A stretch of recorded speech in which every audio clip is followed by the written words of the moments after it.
Welcome to the podcast. We talk about all the things that are hidden in the shadows. This is Isaac. This is Megan. And on today's episode, in the month of requests. Who requested this, by the way? Karina. She's a long-time listener. Oh, okay. Yeah. Yeah, she's listened to us for a while. Like from the very beginning. She is from Mexico. She grew up in Mexico. And she specifically wanted us, because she was from that area, she enjoyed the first Haunted Mexico episode. So there's obviously tons to talk about. We decided, we're going to dive back into it. And you have some stories that you gathered from your dad, and they are in your back pocket. And you've left me in suspense for like 3 or 4 days? Yeah. A week almost. And apparently they're really chilling because Isaac's face when he got off the phone with his dad, I was like, what's up with you? I wouldn't say it was like, I was like, oh my God. No, it's just like, this is going to be gold. But also in a sense that stuff like, I think we mentioned the last episode towards the end, our paranormal experiences, like I've said, it can feel like two different books with the amount between the two of us. And the stuff that I experience all on my lonesome on our my infamous ranch is enough for a book on itself. And it seems that my luck, or bad luck, however you want to see it, for experiencing the paranormal, right, is inherited. Because my father's experienced a lot of shit that we talked about here and there, but also my grandfather, apparently, that I never knew about, experienced a lot of stuff as well. I would have never guessed your grandfather, too, because he seemed like maybe he didn't, not that he didn't believe in that stuff. I don't know. But this episode is Haunted Mexico Part 2, or revisited in a sense like that. But we're going to go over some Mexican legends, some Mayan and Aztec gods of death, some lore surrounding the area and stuff like that. Stuff that we didn't figure out the first time we're through. And also these stories I'm going to tell you, from my dad and my grandfather, I've never heard before, or you guys never heard before, because I've never heard before. Yeah, and I've never heard before, so you're going to get my true reaction. Yeah. And I know these people, so. My grandfather was 70, 80... I want to say he was 79. He wasn't 80 before he passed. He died in his sleep, which puts him, as a kid, probably in 1930s, right? No, okay, so my grandmother... 1940s. Yeah, it would be around there, I think, because my grandmother is... Late 30s, older. Early 1940s, I think my grandfather, when he was a kid. Yeah, that would, yeah. Right? Mm-hmm. By the way, he passed away about... It was before Killian was born, so it's got to be like 6 or 7 years now. Yeah. Yeah. Yeah, so it was like, yeah. Like I was saying, the inheritance of paranormal seems to be following my family along for a long time now. I was talking to my dad the other day, and I was just asking him stuff, and me trying to explain my ability to my father is very hard because he lives a very simplistic life. And that's not an insult, right? He likes it simple. He doesn't like drama. He doesn't like anything out of the ordinary. The man watches PBS for fun. Let's say that. Yeah. But I learned things. Why is a problem? But when I try to explain my abilities and stuff like that, it's just like it's out of nowhere. He's not like, you're crazy, but he's also like, I don't know what you're talking about. By the way, every impression I do of my dad is pretty spot on. Yeah, so. It really is.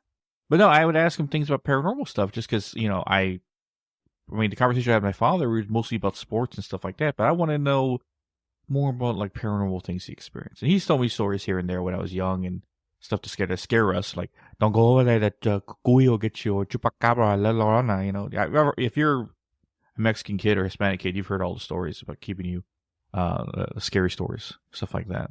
I was asking about these stories, and he says, I don't know, mijo, I don't like messing with that stuff, it scares me, I don't like it, right? But he told me a tale that happened to him when he first came over to America, so he had to be like 12 or 13, but this happened in Mexico. He had an aunt. Funny enough, it's one of the aunts I've actually met. She lives in Dallas. I think she's still alive now. She was dating this other guy, or started dating this other guy. And that guy's ex-girlfriend was upset with my dad's aunt because she thought he stole him away from her, right? Unbeknownst to everyone in the family, that woman was a witch. Very dark, bruja, as they say in Mexico, right? So, out of nowhere, my dad assumes there was a curse put on her. His aunt starts losing her eyesight. It's blurry. She can't see straight. Like she's losing her vision. She's going blind, and she doesn't understand because she's young at the time. Because my dad was kid, so she had to be like in her late mid-20s. And so they go to optometrist, and he's like, I have no idea what's wrong with your eyes. You're gonna have to wear glasses, and you might go blind in the next couple of years. I have no idea what's going on with your eyes. Couldn't explain it. So my aunt takes the other route and speaks to a light witch, and she said, "Yeah, you're cursed for sure." And I'm gonna get a lot of heat for telling you this, but I can tell you how to break the curse and what you're gonna have to do, right? And I need you to find. She gave her aunt instructions, right? Mm-hmm. And how she knew all this, I don't know. Maybe she met a psychic / witch at the same time. Give her instructions to go to a graveyard in the town that they lived in Mexico, and find a crypt. And in that crypt, in the basement area, right where they keep the bodies, she'll find a picture of her aunt, right? And you bring that picture back to me. So yeah, they went to that crypt, and lo and behold, there was the picture with 2 nails in her eyes. Oh my gosh. Right? Oh my gosh. So they bring the picture back to the White Witch, and she does some kind of spell about burning it and doing all this instant stuff, and some kind of spell in in Spanish. Her eyes are fine. She had to wear glasses for the rest of her life, but she didn't go blind. Dang. So basically, they healed it from that point, and not beyond. That's crazy. See, that is insane, because all over a dude, man. But that just shows you the power that brujas have in Mexico. But want me to tell you something? That's crazy you mentioned that, because there's somebody on my family line that happened to that went blind. And my grandma's mom always said that it was witchcraft. Did that. Like, because Italians have their own set of... The gypsy style? No, it's, I think it's called Strangeria. Sangria? No, sangria. Like the drink. Like, I'm not going to do it because then I have to do an accent. And, Sangria. No. No, but it's an Italian version of, like, witchcraft. And, of course, a majority of witchcraft, light and dark. Whether you work with the lighter side of stuff or you work with the darker side of stuff. But there was somebody on my family line that lost their eyesight, and they really believed that it was that. No. I mean, that's like, yeah, you don't go to Mexico, man. That's crazy down there, man. Right? Yeah. But I remember he told me another story, and it's correlated to something that happened to him when he was young. He was 8 or 9. I forget when he told me this happened to him. But there's a graveyard in the town that he grew up in. And a town is maybe a population of like 80 people. Mm-hmm. It wasn't very big, right? But they had a small graveyard outside of there. And he had to walk past it at night to get from his house to somewhere else. I forget, a friend's house or something. And he always heard the stories of La Chusma, right? The giant owl that looks like a woman's face and stuff like that. And he passed by the graveyard one night and saw La Chusma sitting on a branch above the graveyard area and looked at him, right? And screamed at him. And he ran. Now, I come to find out in this conversation I had with my dad, that happened to my grandfather as well when he was a kid. The story that he told me is that my grandpa was working the fields in Mexico, right? And one late evening after getting done, he goes back in the house and he's relaxing. He remembers he left his hat, I think, out in the fields at night. So he had to go pick it up because he didn't want to leave it out there. And when he was out there grabbing it, he heard La Chusma, right? But it was calling his name. Ew. Right? He said, Felix. That's my grandfather's name.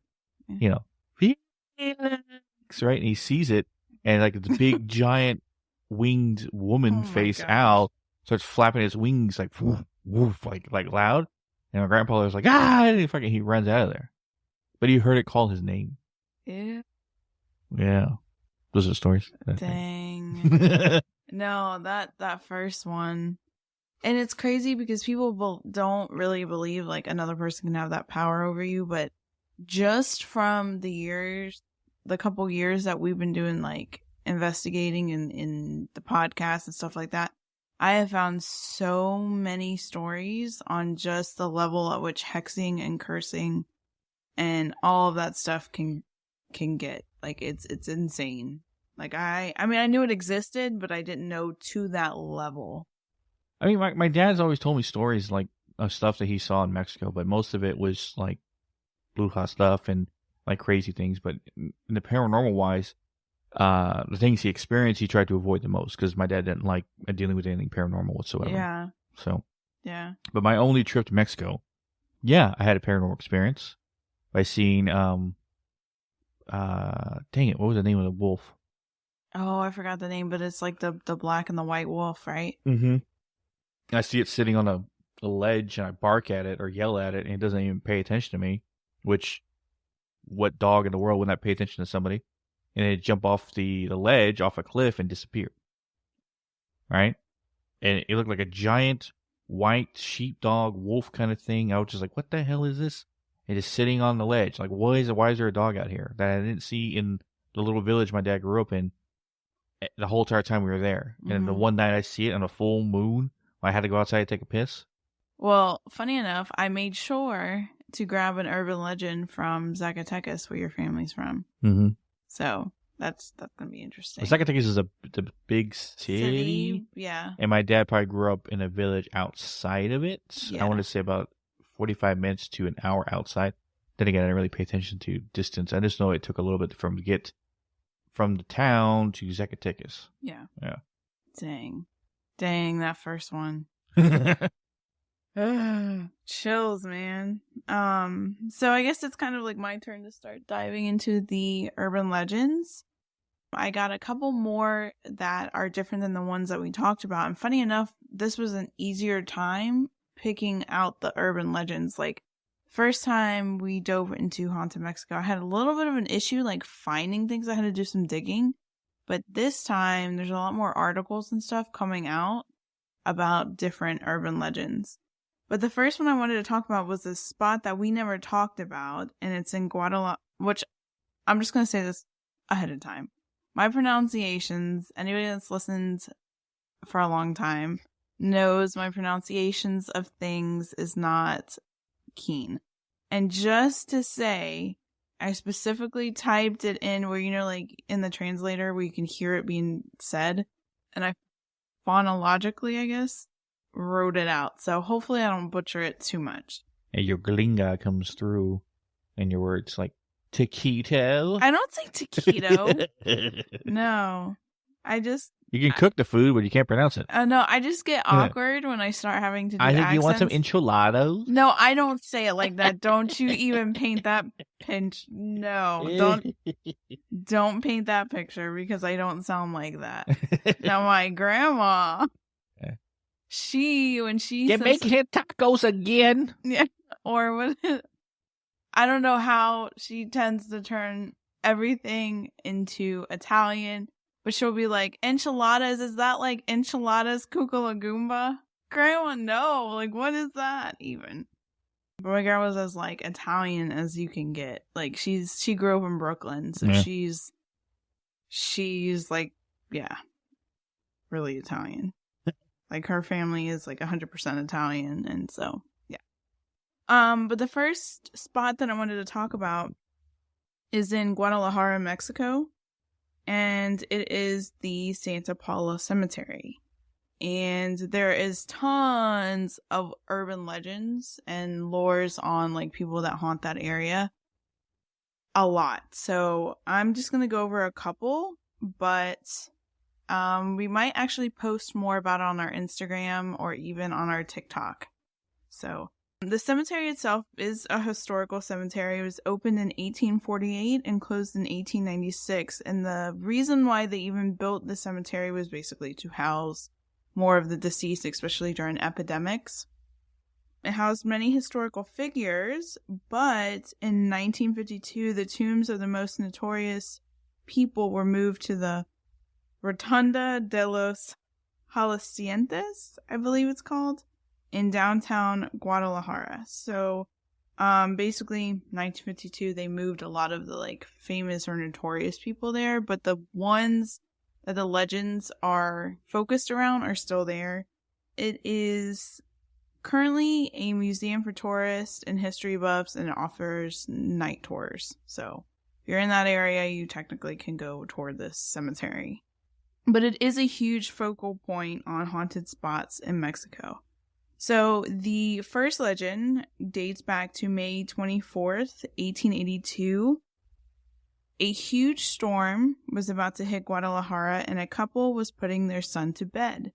The name of the young boy was Ignacio Torres Altamirano. I'm probably butchering that. I just turned that Italian. I'm sorry. But his family called him Nachito. He always slept with 2 lit torches outside his bedroom window and slept with the windows open because he was absolutely terrified of the dark. The storm hit and the torches went out, and the next morning the mother knew something was extremely wrong. She entered the room and saw her son laying there lifeless. It was determined that Nachito died of a heart attack because he was so afraid of the dark. It's rumored Nachito's death was caused by a curse or the work of the demons. Nachito was buried at the cemetery, and the craziness didn't actually start happening till the following morning. His grave was dug up and laid next to where he had been buried the day before. Or not, the coffin.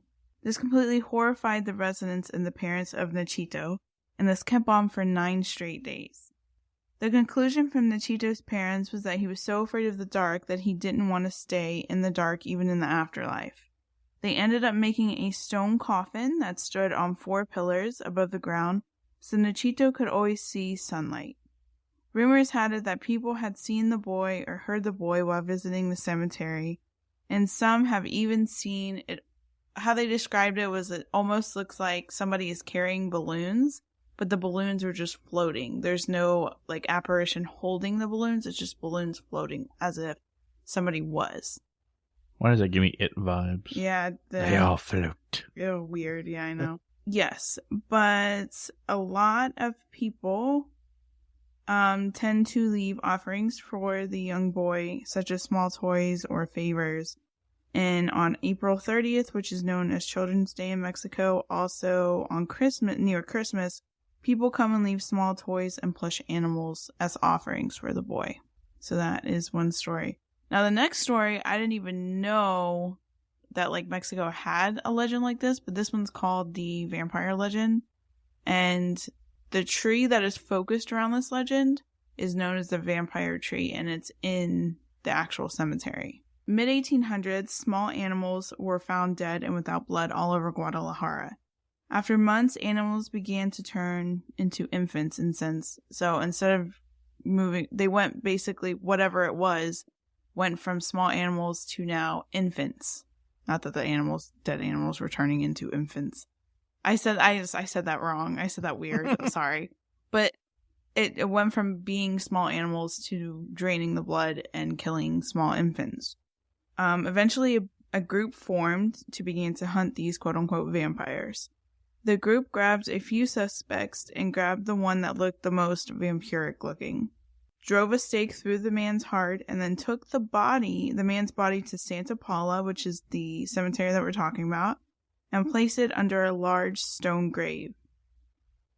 The attack stopped, time passed, and a tree started to grow over the slab covering the quote-unquote vampire's body. Legend is if you break one of the branches, blood will squirt out. Leaves even leave a strange red residue if you mess with them. The tree is huge, and it's said that when the tree's roots system breaks the slab, then the vampire will escape and seek revenge on the citizens today in Guadalajara. Dun, dun, dun. Now, most likely go to Mexico in investigation. Just because the supernatural seems to be very strong down there. Mm-hmm. And there's different theories of why. But we'll talk about that towards the end. Yeah. But, some of the supernatural is very strong down there. So I feel like if we ever were asked to go down to Mexico and investigate different places, we'll have our hands full. Yeah, this one is definitely one of those places that has a lot going on. Just from the legends. Like I said, apparently there is a legend of a pirate entity there. There's lover entities there. There's a monk entities. There's ones with specific names. There's a nun there. There's like a whole bunch in that cemetery. And I believe like a little bit of the land was actually used for a nearby hospital. So you have whatever's happening at the hospital kind of floating into the cemetery as well.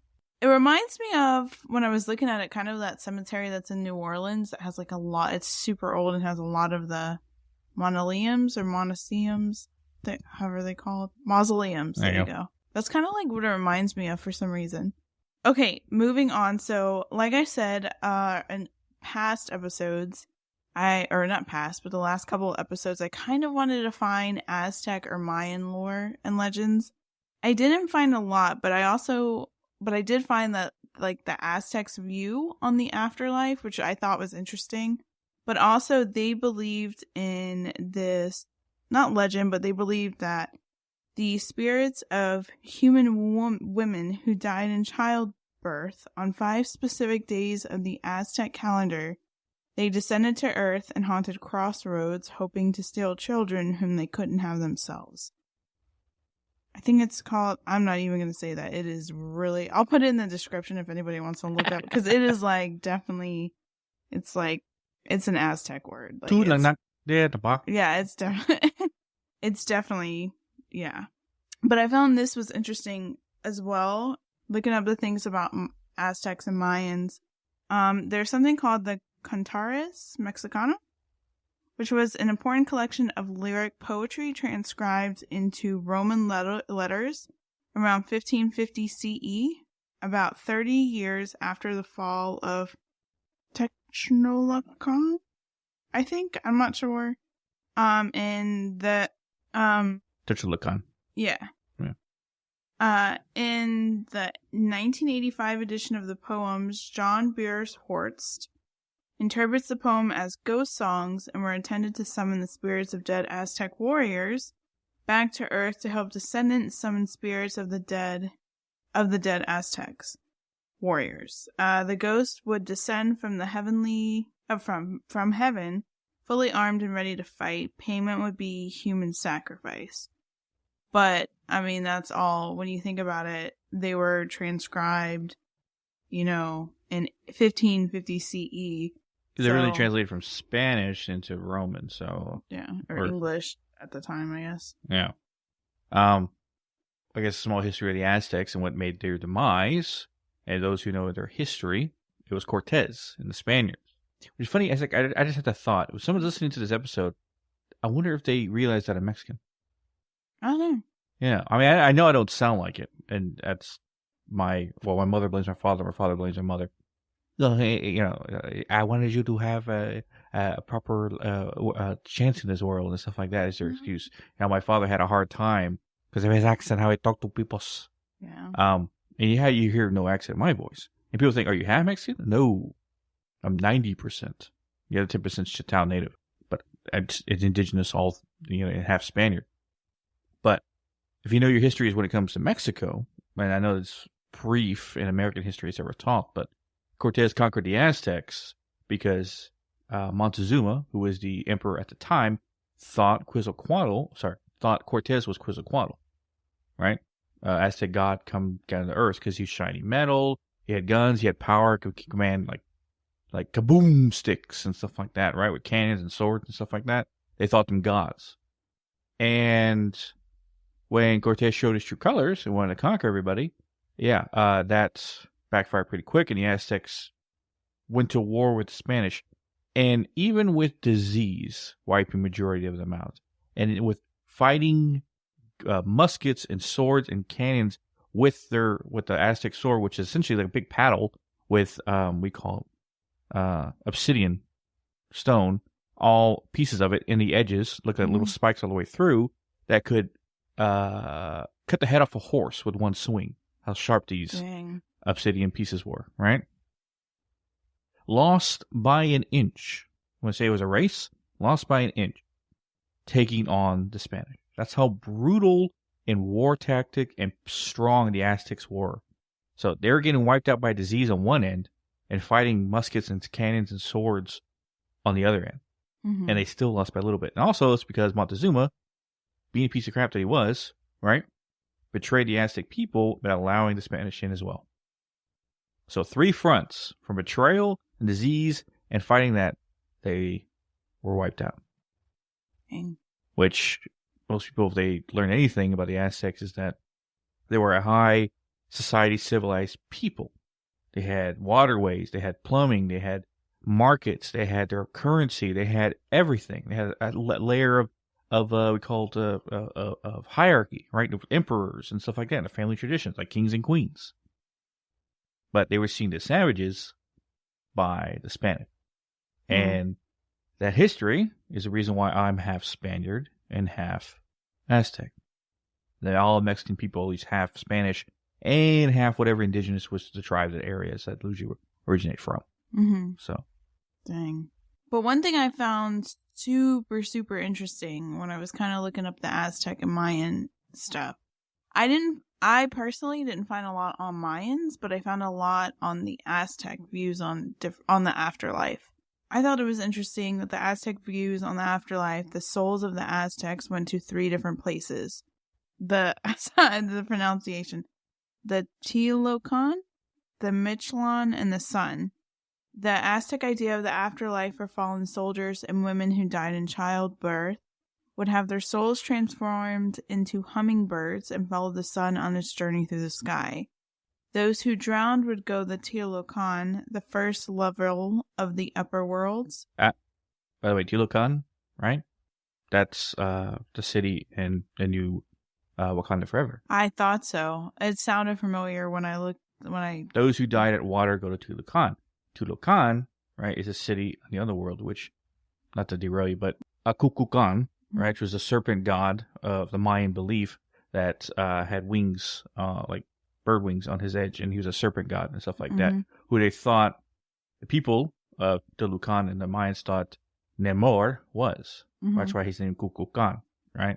But Teolocan is what they based the underwater city, which is supposed to be Atlantis, but they switch everything around for the movies, which I'm fine with, right? And not because I need Hispanic representation in movies, but I liked it because it was like, oh, it's something fresh. Instead of not copying, because Namor and that Atlantis was around before Aquaman was, funny enough. Comic book information here. People say, oh, no, you mean Namor is a ripoff of Aquaman. It's like, no, the other way around. But I liked how they, for movies and stuff like that, and the story, that they gave it a new feel, because they did another Aquaman in Atlantis, just kind of feel like a repetitive. So giving it a whole new thing, extremely interesting. I liked it a lot. But yeah, Teolocan was the underwater city in Wakanda Forever. Yeah. Yeah. Souls of the people who died in less glorious causes would be on the lowest level of the Mictlan and take 4 years and pass through obstacles to reach. So basically, the upper world is what they call it. There's different levels, and then the underworld has different levels too. So I thought that was interesting how they thought of different levels like that. Strange, because I've been learning, of course, being Nordic pagan myself, learned a lot about, the realms and stuff like that. But it's strange hearing and studying other religions and stuff and finding out how they don't all correlate, but a lot of them have pieces of each other, even though they were separated by continent. Right? Yeah. That's the interesting part about all this, but go on. Okay, so so that's what I found out about the Aztec and Mayans. Do you have anything about the Aztec and Mayans? I was looking up Aztec Mayan gods of death, and you just kind of went over the Aztec gods of death. So, but I know the Mayan stuff, mythology stuff like is not as, I guess, forefront and stuff like that. Not saying they were a smaller tribe, but compared to the Aztecs, they were kind of smaller, and they were in between. The Aztecs were southern Texas, northern Mexico. And you gotta remember how big Mexico is. Yeah, Mexico's huge. Yeah. And Mexico's northern areas is desert, per se. Majority is desert areas. As you get like southern Texas and stuff like that, areas like that. And majority of Mexico has its pieces like that. But when you go down to southern Mexico, on the tip of Brazil, right, in South America, that's when you get and start to the Yucatan of Mexico, where the Mayans ruled in that area. Was southern Mexico and northern Brazil, or northern South America. That area controlled mostly by the Mayans, and then the southern half of the northern part and almost a midway part of South America was ruled by the Incas. Not saying those are the only tribes in the area. No, there was almost 100 of some different kind of tribes between that areas in Mexico. But those are like the three big names: the Incans, the Mayans, and the Aztecs. They're the biggest empires of that area. And a lot of smaller tribes were absorbed within the Aztecs, even though they weren't Aztec per se. Same for the Mayans, same for the Incas. I forgot the other ones. Chancas.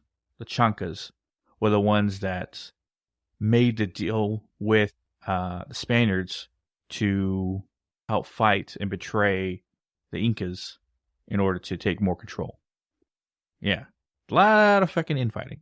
Civil war and stuff like that amongst their own kind. But no, I looked at the Mayan god of death, and I found an extremely interesting story. The Mayan god of death, Kamatas, was a Batman. Not Batman from DC, but, yeah.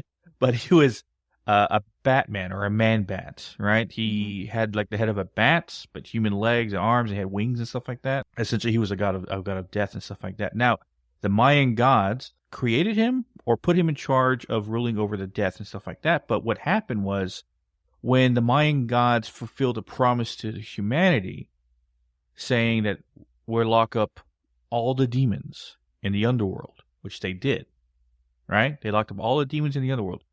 And only the request in return was that they get a continuous sacrifices to them. Humanity did not hold their end of the bargain. So, Kamatas wiped out all humanity. And the Mayans, gods, this is according to Mayan mythology, started over again, recreating the human race and put them out there to worship them and sacrifice to them. That was extremely interesting because I was like, the Kamatas god wiped everybody out, and they had the Mayans had to start over again. So was there a flood? I don't think so. But if you look at the interpretation of flood of blood, right? They mean to rhyme there, flood of blood. It sounds like a metal album. Yeah. Slayer album. Yeah. Flood of blood. Oh my gosh. I scared the crap out of someone. Okay. I don't know who's paying attention, but wiping out humanity, it would be a flood of blood. God, that sounds so metal when I say it like that. Oh my God. Taking out all of humanity, right? Flood of death, you would say, right? Wiping out all humanity when it goes like that, and then restarting over again. But that's Mayan belief. So I thought that was pretty cool when it comes to Mayan legends and stuff like that. Yeah, that's insane. Yeah. Interesting. When you start kind of looking at other places and what they okay. Going off another exit here. We're all about tangents. Yeah. And then segueing into places that don't deserve it. Yeah, so we're going off another exit, and we're going to where Isaac's from. Not Isaac, his family. Sorry. I was born in one of the most southern states, redneck states in the United States. Yeah. And sorry if you're from there, but hey, you know who you are when I say where you're from. All right? Yeah. Alabama. Yeah. I was born in Alabama, and people are like, what? Yeah. I didn't choose to be born there. My dad was on a job because he worked as a VP construction company. He lived there for a couple months, and hey, that's where I was born. But his family is from Zacatecas. Yes. And so there's a hotel there called Hotel Meson de Hobito. It was a private home in the 1700s, and that's originally what it was built as. Over the many years, it was used as a market and horse stables. And then in 1993, it became a hotel. Apparently, many guests have reported seeing ghosts of miners. Like miners, like gold. Not miners, like miners who mine. Yeah. Not like under 18 miners. Hearing horses. And surprisingly, it's all around 4 a.m. So I thought that was interesting because the next kind of story it's interesting because, they talk about seeing miners and stuff like that. And yet the next story is talking about a cursed stone in Zacatecas. So this is an urban legend. I found it on Mexico Unexplained. They were covering just different lores and legends, and this one was in Zacatecas. So the legend is based in colonial times. For anybody that doesn't know, Zacatecas, the Spanish arrived in the 1530s, and the reason why Zacatecas was so sought after was because of its natural resources. So yeah, so that kind of plays in with this legend. So Misael, Galen, and Gildardo these names, man. Hignio explored the mountains of Zacatecas. They found a mysterious cave, and in the cave was a black shining stone. Both of them had the idea that this would make both of them rich, so they headed into town in hopes of crushing the big piece of this black stone into smaller pieces, and they would get rich from that. The news had traveled down to the town that both boys had found something huge in the mountains. Days passed, and without sight of them, neighbors decided to send out to search for them. They were both found dead at the entrance of the mysterious cavern. Speculation surfaced that maybe they killed each other over greed, there was a robbery, there was just something that had gone wrong. They sent the boys to town, their bodies anyways, for a proper burial, and a well-known local merchant took over the stone. So this merchant was well-known in the town.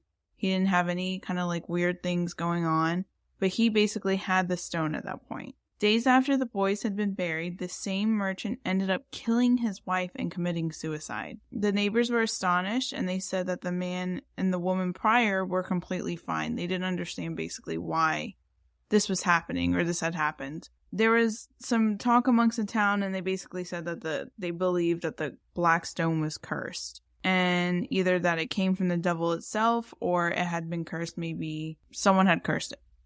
And so they decided to organize another group and bring it back to the cave, just in case, I guess, maybe they thought they had disturbed something.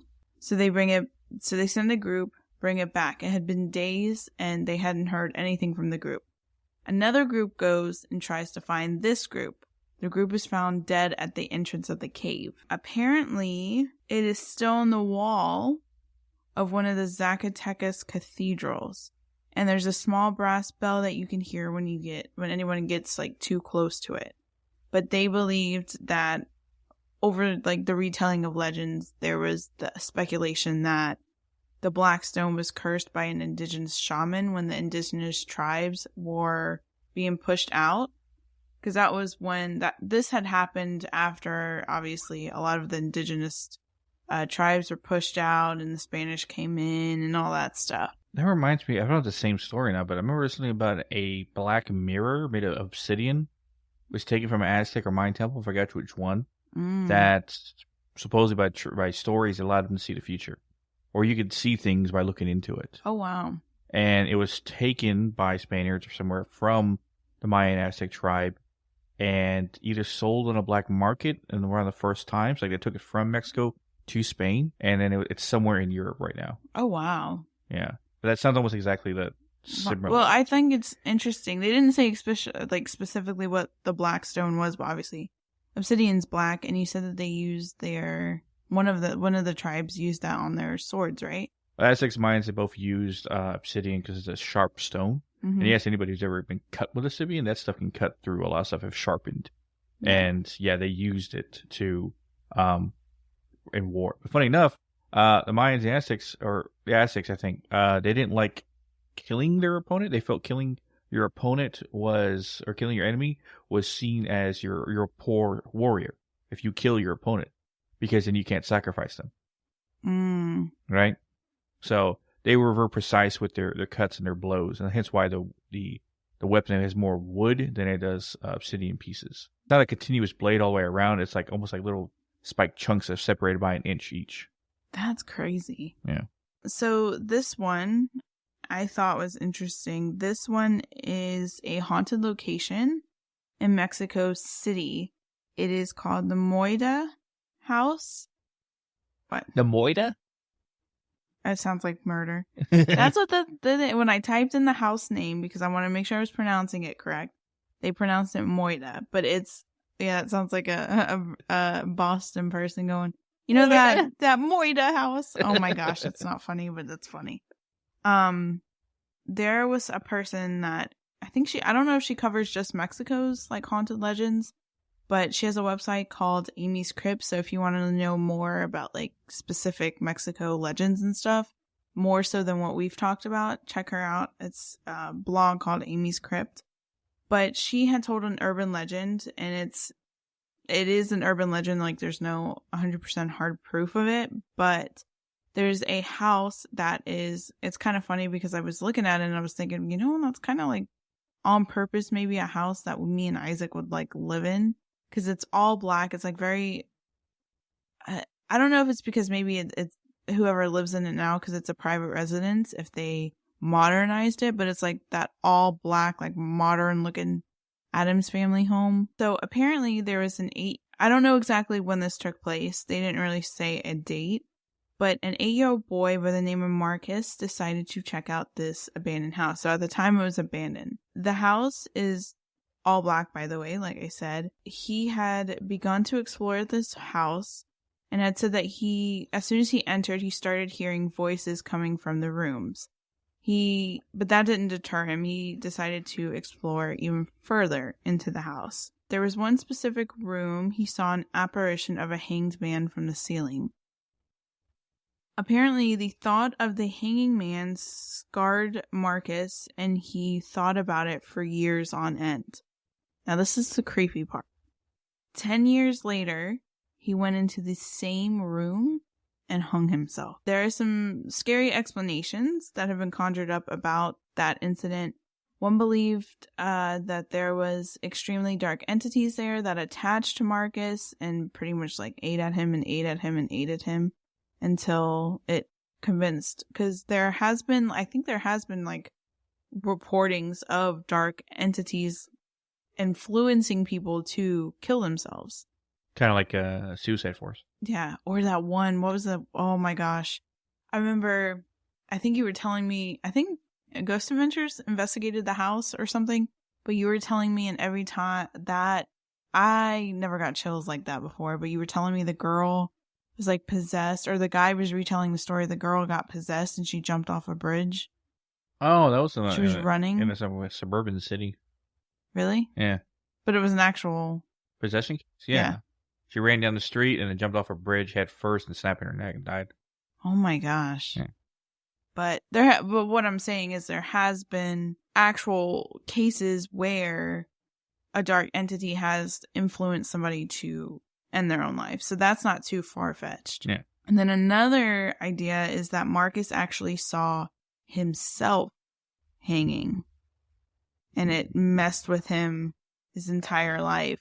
And basically he snapped and went there and did it himself. So either way, it's super extremely creepy. But she did specify in this urban legend that it is an urban legend. There's not like it's speculation. It's just a story that's told multiple times, and it could just be maybe the house, like, you know, it's a made up legend because of the fact that it's all black and it's eerie looking and stuff like that. But I believe at one point it was open to the public, and I guess her name's Amy that owns the blog, but Amy and Amy's Crypt, in the article that I found, she was saying that even though that specific story is an urban legend, it's kind of a story made up about like what took place in the house, that multiple people have reported everything from seeing shadow figures, disembodied voices, and they do say as soon as you enter the house, it's not normal. There's something off there. Sounds like a place we need to go. Yeah. So that's kind of interesting. So that's pretty much what I was able to find. Haunted hotspots. There's tons. There's probably room at some point for Mexico Part 3. Because there is a lot of spots that we haven't covered. But yeah, those are the ones that I wanted to bring forth today because I thought they were super interesting. And when I first looked up Haunted Mexico, I did not find any of those. So I was like, dang, what? We did it back 2 years ago. Yeah. But I was saying in the beginning, my theory of why Mexico's so haunted, and this theory would have more weight behind it if I learned of Norway's hauntings. And I say that because my theory behind why I think Mexico's so haunted or so embedded in the supernatural is because there's two major faiths at war there. The old Aztec and Mayan belief and Catholicism. Now, if you look at all the major places that Christianity conquered, took out the original religion, and placed themselves above it, those places might be haunted. And I bring up Scandinavia and Norway in a specific reason because they have the same thing, Mexico, and so my knowledge, and probably some other places too, but for my knowledge so far that I only know, Scandinavia and Mexico have the same thing happen to them. their holiest places for their religions in Mexico City, a temple that was used for sacrificing to the gods and stuff like that, was demolished. And a Catholic church, giant one, the biggest one in Mexico, is built on top of it. Right? Mm-hmm. The holiest place in Norway, Scandinavia, for Nordic pagans, was destroyed and had a church built on top of it. Mm. Right? So if the theory will go in correlation of itself if I heard stories of why Scandinavia is so haunted with supernatural stuff. I don't know. You know, we know Mexico so well because it's, well, one, I'm Mexican and it's like right down there. So it's not that very far away. We hear stories and legends. But yeah, when I figured that out and I learned about that, I was like, that might be a correlation of why. Because there's like the old Aztec Mayan belief, the supernatural power gods that lived there, stories that people told, how they lived in their society for centuries, right? There was even tribes before the Aztecs and Mayans. I forgot the names. Those are the O. Yeah, I know what you're talking about, yeah. But they lived in that sense of mind with the gods of that time, right? Until the Catholics came through, wiped everybody out, and then built their whole religion on top. Now, there is almost no remembrance or anyone who practices any kind of Mayan or Aztec faith, right? It's all Catholic. That's all that is, right? So I don't say same for Scandinavia and Norway.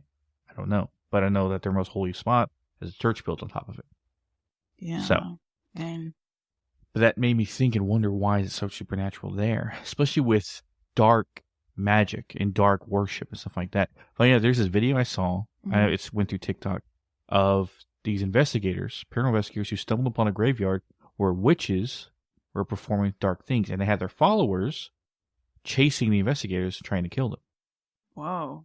Right? And I can't remember if shots were fired or not, but they were like trying to run away from these people that were trying to kill them. Dang. Yeah. Or capture them. You're in a graveyard. No one's going to know you're missing.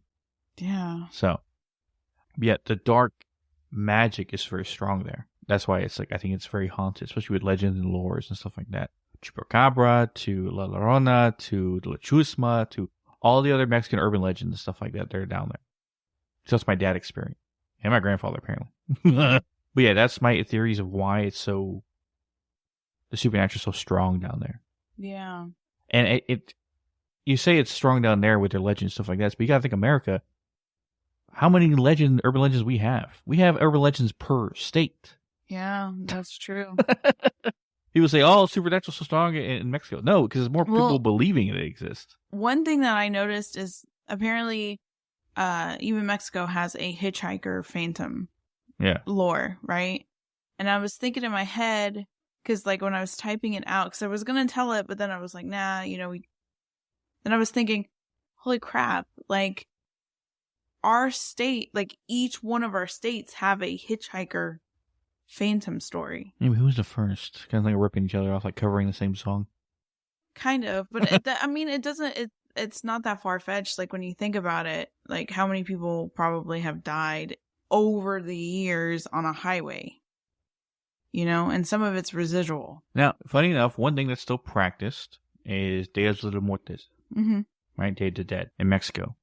That's not essentially a Catholicism belief, but it is a Mexican belief that is somewhat remnants the Aztec and Mayan belief. Practice to this day. And I asked my dad, why don't we do that? Like, I remember watching Coco for the first time, and I'm like, wait, I've never done this, right? We have pictures of our dead relatives up, and on the Day of the Dead, make offerings so they can pass to the afterlife, to our realm and stuff like that. Why we never did that? My dad's like, I don't know. For as long as I know, we never did it. Right? And I thought it was strange. And like, I know my grandma was Catholic, but I think she was that Catholic not to practice that. I guess not in a sense like that. So no, most Mexicans, I guess in America, don't really practice Dia de Muertos. And only around central Mexico, I think they practice the most around the areas around there. Yeah, I thought that too. I was like, I think I thought I would have. I know all about it, but I just guess my family never practiced it. Yeah. Yeah, but it looks like we're at an hour. Yeah. Oh, dang. Yeah.